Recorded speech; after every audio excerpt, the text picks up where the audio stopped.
Story 1. I worked as a junior facility manager at one of the office and conference buildings owned by our church.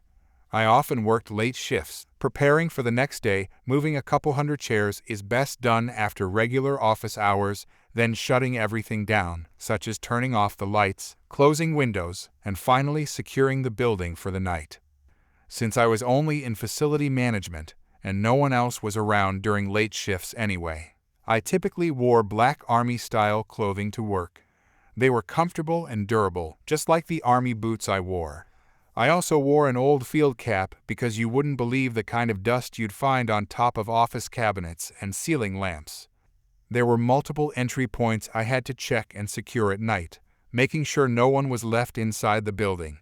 After that, I would make my final round, testing every door to ensure it was properly locked. Sometimes, the locking mechanism wouldn't latch correctly, so I had to be thorough.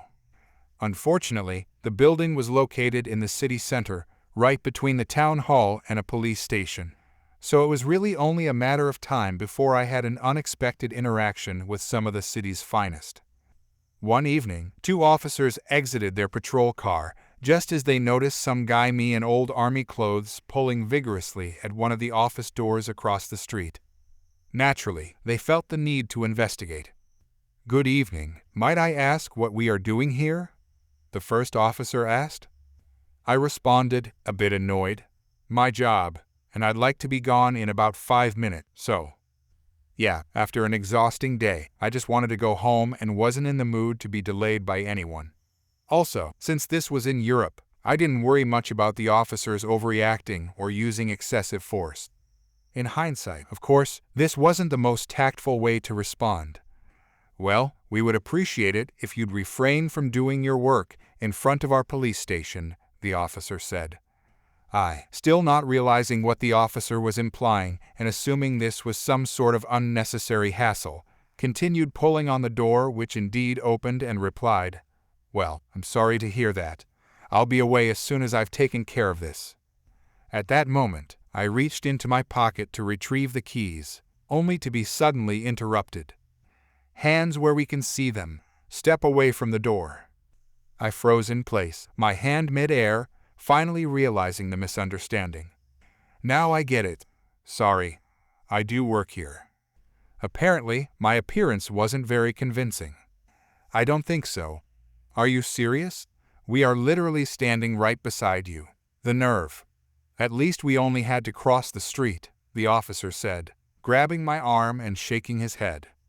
"No, sir, I can't just leave. I really do work here, and I've got to." "Yeah, your work is looking a lot like breaking and entering, so if you'd just come with us." The second officer interrupted. By now, I was annoyed, frustrated, and a little desperate. My shift was technically over, but I couldn't just leave the building with two doors left wide open. One of them I would have locked on my way out. But given the hour, I worried they might detain me overnight and only verify my story the next morning. "So you're seriously about to leave this door unlocked and open for anyone to walk in?" I asked. Officer 1 turned to Officer 2 and raised an eyebrow. "That's right. Would you go around to the main entrance and call their facility management?" One of the officers walked away, and about a minute later, my work phone started ringing. "Take your phone, slowly, and turn it off," the officer instructed. Meanwhile, the other officer returned, holding his phone to his ear, trying to reach someone. I took mine and ended the call. "Hung up. I'll try again," he said. A few seconds later, my phone started ringing once more. "Might I?" I asked. The first officer, clearly distracted and visibly annoyed, gave me a half-hearted nod. He seemed more focused on his colleague trying to reach someone on the line and didn't piece together what was happening. I answered the call. "Good evening, officer. Might I finally lock the door as I was trying to do before you stopped me?" They were much friendlier after that and even asked if I'd like a ride home since the entire situation had delayed me past the final metro train of the evening. In the end, they turned out to be pretty decent guys. As annoyed as I had been, I could see they were just doing their job. From their perspective, it did look suspicious, someone dressed in old military-style clothing, tugging repeatedly at a door late at night, right across from a police station. To be honest, it must have looked like I was up to something questionable. They explained that they had just finished their shift and were about to head in for the night when they saw me.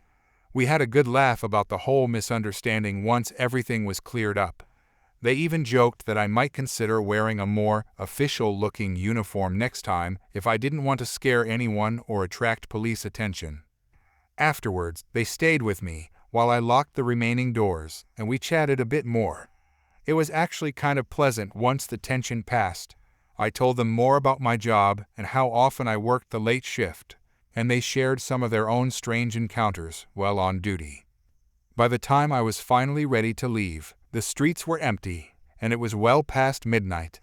I accepted their offer for a ride home, grateful to skip the long walk or a costly cab ride. The ride itself was uneventful, and they dropped me off just a block from my place. We exchanged a few more friendly words, and they even said they'd try to remember my face if they saw me around again, just in case, as they put it, with a smile. All in all, while it started off stressful and confusing, the situation ended in a pretty good way. It was a reminder that misunderstandings can happen easily when appearances don't match expectations, but also that not everyone jumps to conclusions in a bad way. They gave me a chance to explain myself, and, in the end, we were all able to laugh about it. Ever since then, I made sure to carry my facility ID in a more visible spot and gave some thought to my outfit choices on night shifts, maybe a high-vis vest or something with the church's logo on it. It just made sense to avoid another mix-up like that. But even now, whenever I walk past that building or see a patrol car near the station, I still chuckle a little, remembering the time I almost got arrested for doing my actual job. Story 2. A few things before I go on with the story. English isn't my native language. The doctor is specialized in endometriosis and adenomyosis chronic pain illnesses, hitting 1 out of 10 women around the world. I waited 2 months for the appointment. I came with massive pain and signed in to realize the doctor is in delay, and there are 3 women before me.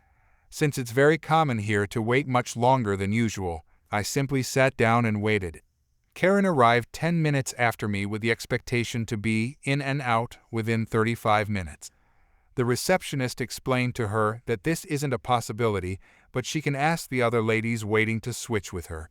The receptionist also mentioned that it's their right to say no, and if that happened, there's nothing to be done. Karen sits down and waits for a few minutes.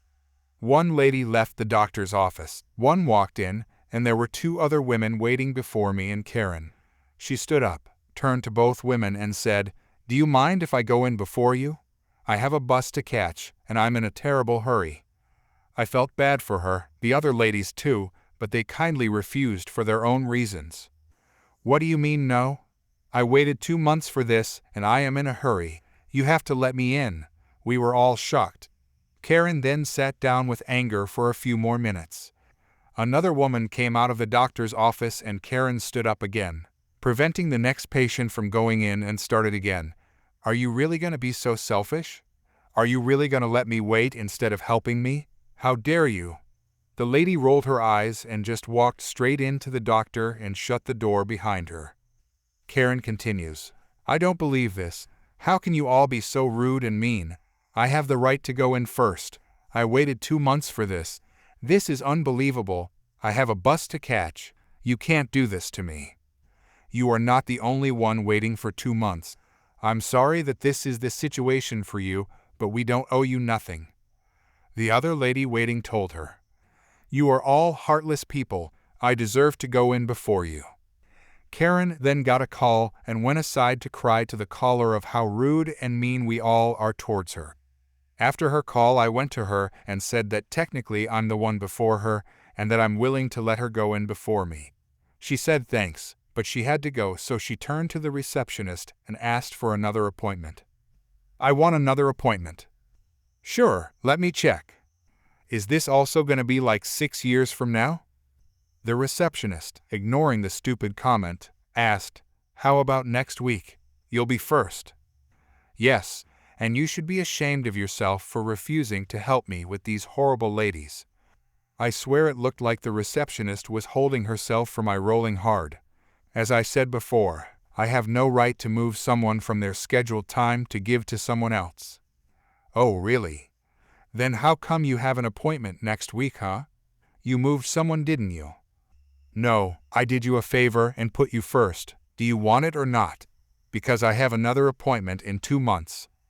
Karen took the appointment next week and walked away like the entitled witch she is. The receptionist spoke to me and said that since she arrived, she kept behaving horribly and that she hopes next week would be better. I didn't think Karen should be before me. I just needed her stupid drama to stop because she really got on my nerves, causing me to feel bigger pain than I already felt. Story 3. I'm new to this site, but I just had to share this story. This happened to me about a month ago. I, a 38-year-old woman, was driving back from the high school where I teach and was heading to the supermarket to buy some groceries for my husband and 2 kids. While I was browsing some items, I noticed a short young woman trying to reach for some tampons that were placed on the top shelf. Since I'm 1.75 meters tall and she was quite pretty, I offered to help her. Me. "Here you go, sweetie." "Pretty lady, thank you." I must confess I got a little distracted watching her walk away. She was very pretty. That moment was short-lived, though, because I suddenly heard someone snapping their fingers behind me. I turned around, visibly annoyed, to see a woman in her 50s, a typical Karen, although she didn't have the stereotypical haircut. She also wasn't wearing a mask. "Karen, hey you, come help out." Me. No, I've got things to do." "Karen, you have to help the customers." Me. "Yeah, I don't work here," I said, holding a basket in my hand while wearing clothes that clearly didn't resemble the store uniform. Karen. "Yes, you do. You help that lady. Now, come on." She said this while snapping her fingers again and turning around, expecting me to follow her. I did not. I turned away and continued my own shopping. I barely heard her footsteps as she came up behind me. "Karen, I told you to come with me." Then she pinched my right arm hard, and it actually left a bruise. I saw red and smacked her hand away with a lot of force.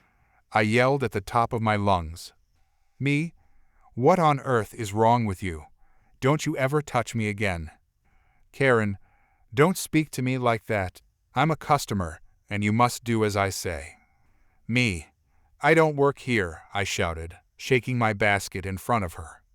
That's when the manager and Sarah, not her real name, an employee who also happens to be a former student of mine, came over to see what was going on. Manager. "Whoa, ladies. What's happening here?" Me. "She pinched me."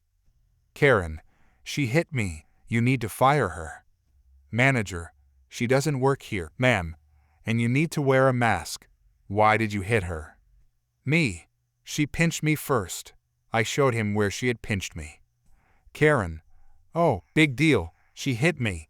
You need to fire her." Sarah. "She doesn't work here. We already told you." Manager. "Ma'am, we can review the security footage later, but I'm going to have to ask you to leave." Karen went silent for a moment.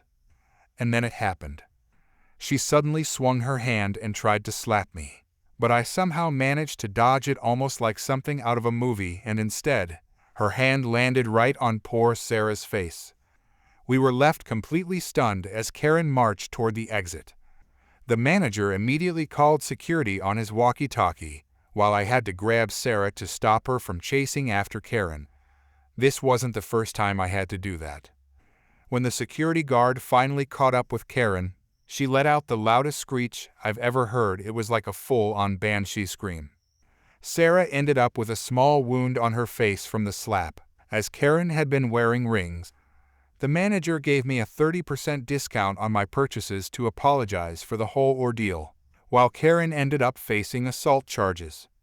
When I told my husband what happened, his only response was, "Oh wow." Story 4. A few years ago, I lived with my grandparents in a smaller neighborhood governed by a homeowners association. The homeowners association mostly consisted of elderly individuals who loved to scold others for not having identical lawns, matching front doors, or even for having one too many decorations on their porch. Nobody really liked the association, but more than anything, everyone in the neighborhood disliked one woman in particular, the self-appointed enforcer, the Karen of the neighborhood. She was a short, stocky woman who also happened to be a member of the homeowners association. She was always prowling around the neighborhood with her overly pampered Yorkshire Terrier, wearing an expression that screamed judgment. Her favorite pastime was spying on her neighbors and reporting anything that didn't align with the association's nitpicky standards.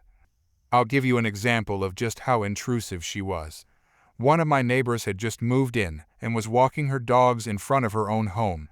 She suddenly realized she had forgotten her dog waste bags.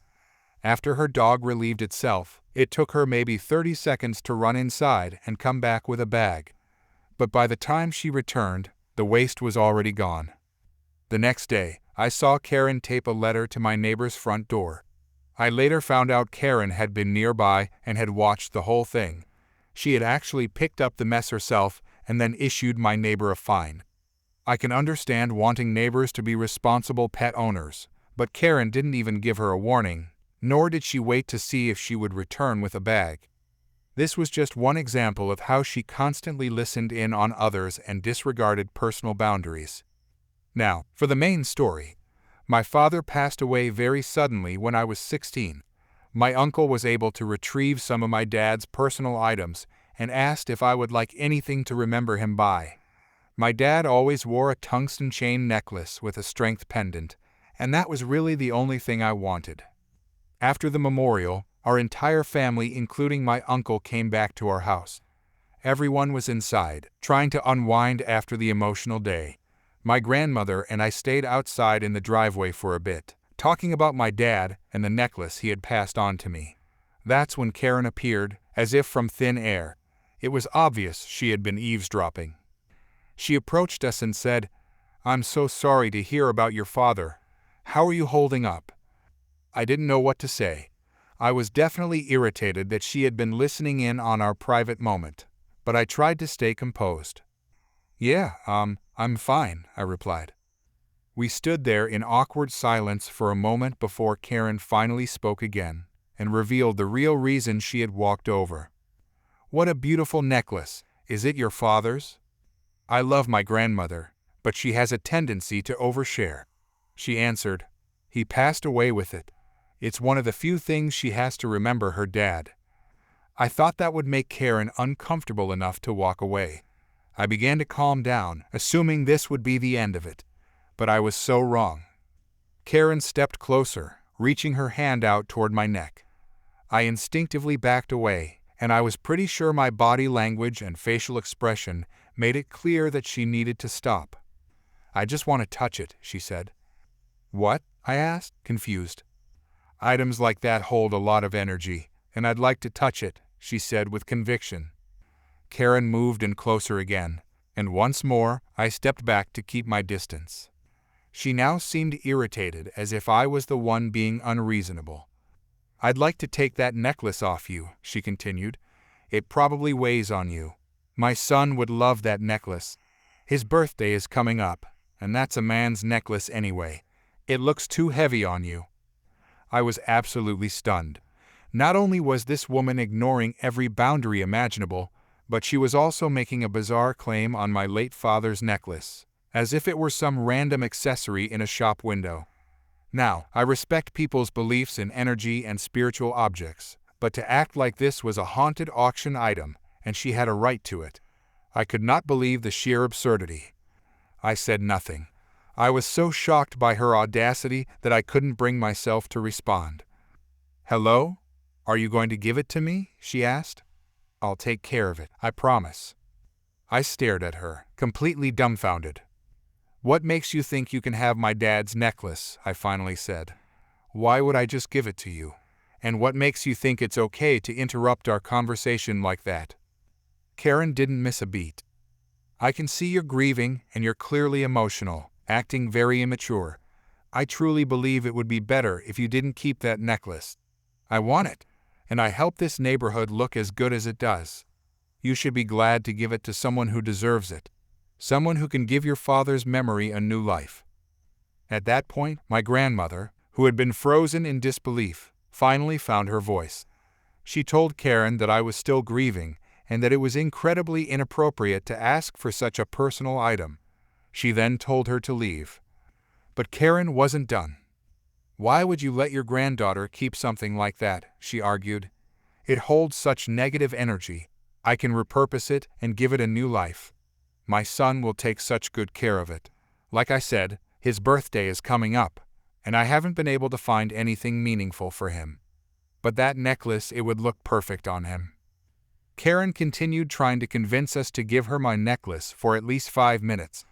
I'm honestly surprised we let her talk for that long. But when she realized she was getting nowhere, she made a bold and completely inappropriate move.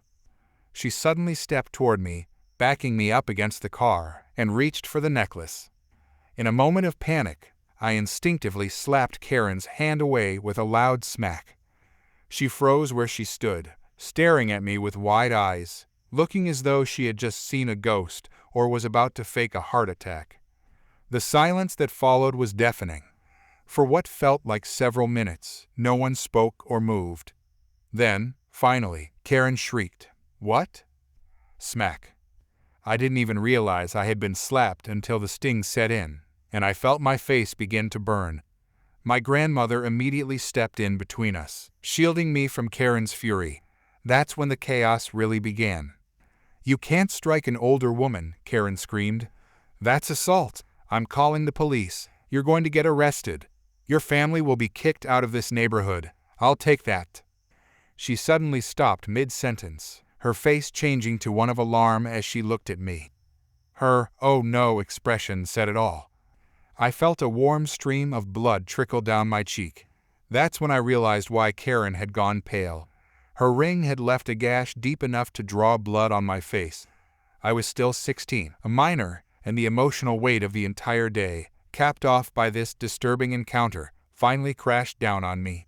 I broke into tears. My uncle, whom I'll call Uncle Jay, is a tall, broad-shouldered man with tattoos, a serious temper, and a military background. He's a retired veteran who also worked in law enforcement and carries himself like someone you don't want to cross. Apparently, he had seen everything through the window and charged out the front door just in time to witness the aftermath of the slap. He stomped toward Karen, towering over her like a mountain looming over a hill. She, on the other hand, looked like she had shrunk into a nervous hobbit, completely overshadowed by him. "Don't you dare lay a hand on her, you unkind woman," he growled, his voice low but threatening. Karen stammered and said, I'll call the police on you. You're invading my personal space." "Great," he said, pulling out his badge and flashing it in her face. "I'll call them right now." Even though he no longer worked in our state, the badge still had its effect. Karen went even paler than before. Just then, our next-door neighbor came rushing over. She had seen everything from her window. At first, she had assumed it was just a friendly conversation. But when she saw how the situation escalated, she didn't hesitate to call the authorities. She told us she would provide a full statement about what she had seen. When the officer arrived, he recognized me immediately. As it happened, I was enrolled in a program known as Police Explorers, a program for teenagers interested in learning about law enforcement and possibly pursuing it as a future career. This officer often helped run drills and mock scenarios for the group, and he knew I wasn't the type to exaggerate or seek attention. He was also aware of my father's recent passing.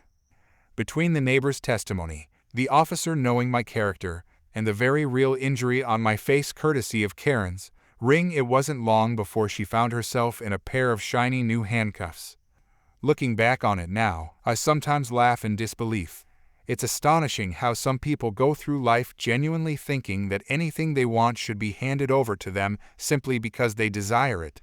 Entitlement at its finest. Story 5. Hi everyone. I've been dying to post this story from my time working at a theme park forever now, and I finally have enough karma to do so.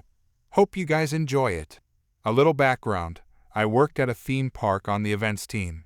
We have events around seasonal periods, and they're always themed. At almost every event, we have a competition build, a scavenger hunt, and other things for kids to do while they're in the park besides rides. This particular event was in January 2018, and I was working on the competition build. The way our competition build works is these kids get a Lego base plate to build everything on.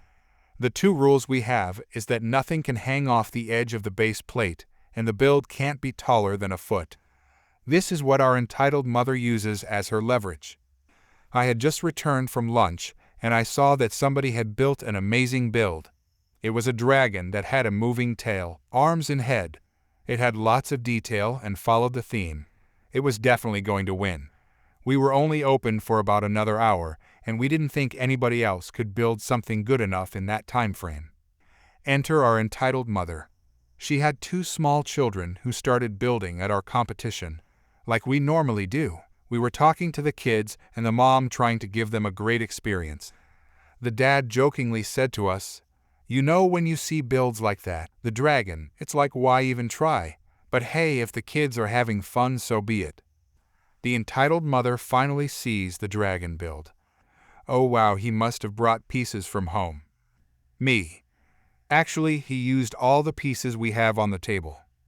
She then proceeded to look at the dragon very intensely. When I see her reaching out to touch it, I stop her. Me. Please don't touch other people's builds, ma'am. We don't want them to break. I'm not touching, just looking. I keep watching her just to make sure she doesn't do anything else. But she then pulls out her phone and takes pictures of the entire build. After taking the pictures, she walks over to her sons. "Don't worry, boys, that build is disqualified anyways. Its pieces hang over the edge." The piece she's referring to is the moving tail. When you fold the tail, it doesn't hang over the edge, but when unfolded, it would hang over the edge. When she took her pictures, she unfolded the tail. My coworker folded the tail back up and moved the dragon build to the back of the table so she couldn't reach it. After a few minutes, she comes over to us and demands we find the pieces that the kid used when he built the dragon. Our Lego pieces that we use for competition builds are a mix of hundreds of Lego kits. There is absolutely no guarantee of any type of pieces. The piece she was referring to looked like an elephant tusk. Find my babies these pieces now, they need them. Me? I will try my best, ma'am, but those small pieces normally fall to the bottom of our bins, and there's no guarantee we have any more. I don't care, find them. We want to use them. Me and my coworker spent the next few minutes digging through these large gray tote bins filled with thousands of Lego pieces, just to try and find a tiny piece that is smaller than a pencil eraser. We found some pretty cool pieces that we tried to give to the kids. Me. "Hey guys, we couldn't find the pieces you wanted, but we found these super cool ones. Do you want to use these?" One kid, "No, we want the ones that are on the dragon." The other kid, "Yay, it's not fair, he brought his own pieces from home." Entitled mother, "You're making my babies upset. Since we can't use pieces we brought from home, can we use the pieces from inside?" We were outside a building that had more Lego inside. Now the pieces that were inside were thick, dirty bricks, no specialty pieces. Plus, they didn't belong to my department. "Sorry, ma'am, those pieces don't belong to the events team. We can't use those. Plus, none of those bricks are the type of pieces you would want either. This is so unfair. My babies aren't gonna win, and it's all your fault." After this, I kinda shut down. I walked away to talk to some other kids who weren't little brats. We had about 15 minutes before we were going to close the competition. During this time, my boss came to help us start closing. When she arrived, I let her know about our entitled mother. Now, I love my boss. I have worked with her for a very long time. She is the main reason why I haven't quit yet. My boss has an issue with entitled parents, especially parents that put other kids down to bring their kid up. After I let my boss know that she had been touching the dragon build, She stood in front of the table and blocked the dragon build. Again, the entitled mother decided to try and touch the build. Boss, please don't touch other children's builds. I'm just looking. Did you know this build is disqualified? Even if it was, we don't like to tell little kids their build was disqualified and break their hearts. The entitled mother did not like this. She went back to taking pictures, but not of the build, but she started taking pictures of us. My boss, being very sarcastic, told her to make sure she got her good side. Me and my coworker jokingly posed while she took pictures of us. The time hit for us to close, and instead of the entitled mother leaving like the other families did, she sat there and watched us. When do they come out and judge them? Boss, you will be notified by email only if you win. Normally when we close, we put away all the Lego and take apart all the builds on the table after selecting a winner. Since the entitled mother wanted to sit there and watch us, we had to carry this giant table with all the builds on it inside the building and into an employees-only room, just so we can take them apart. We kept going outside to continue cleaning up, and the entitled mother kept watching us. She followed us around and videotaped everything. I assume her husband went somewhere with her kids because they were gone. After we moved everything inside, we took pictures of the dragon and her children's builds. My boss called security and let them know about her stalking us.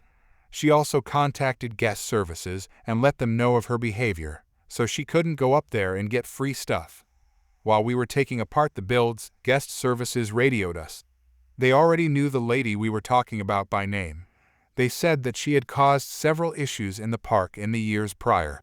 She was an annual pass holder, and her behavior today put more points against her annual pass, and she was a half a point away from being banned. After all the builds were taken apart, we decided to pull the dragon's registration form as the winner. My boss looked at the slip and laughed. Boss, the builder of the dragon has already won a competition build, so he can't win again.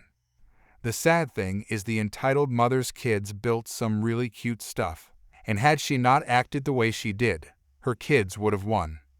As of now, 2021, I no longer work at this theme park, but the entitled mother has been permanently banned due to her behavior. Story 6. So my brother-in-law was in a Target with, yes, you guessed it, a red shirt, and I wasn't there though. I was told this by my sister who was there to witness it, but sadly not record it, so on to the story. My sister and brother-in-law were looking for some clothing for my nephew, who isn't relevant, when a lady tapped my brother-in-law's back and did the usual ahem. My brother-in-law, is there something that I help you with? Lady, yes, I was wondering if you could get something from the back room. I'm sorry, I don't work here. What? She chuckles. Of course you do. Stop being silly. No, I don't. Stop lying. You are just being lazy and not wanting to help customers. By this time, my sister was back. What's going on here? Lady, now very in full Karen mode. Oh, thank God. Are you the manager? This employee is being lazy and is refusing to help me. What? He doesn't work here, and I'm not the manager. Then get me the manager. Even if you get the manager, even he'll say, oh, he made an oopsie. That specific sentence that he didn't even finish caused this lady to go into full Karen mode. Lies. You are a liar. Stop acting like you don't work here and go to the back room, or I get the manager and get you fired. The security appears. Ma'am, what seems to be the problem? Karen, this employee is lazy and should be fired. Where is the manager where people need them? The other security guard, we can get him if you want. Then get him. Manager appears. What seems to be the situation? Karen yells about my brother-in-law being a lazy employee and how he should be fired. Ma'am, he isn't an employee. Insert more accusations of supposed lying from Karen. Security, ma'am, if you keep this attitude up, we'll have to escort you out of the store. She completely ignores him and obviously keeps the attitude up. And, well, you know what happens next. she gets escorted out of the door and banned from the store. My sister and brother-in-law couldn't make a lot of her shouting, but my guess is she was saying something about leaving a 1-star review.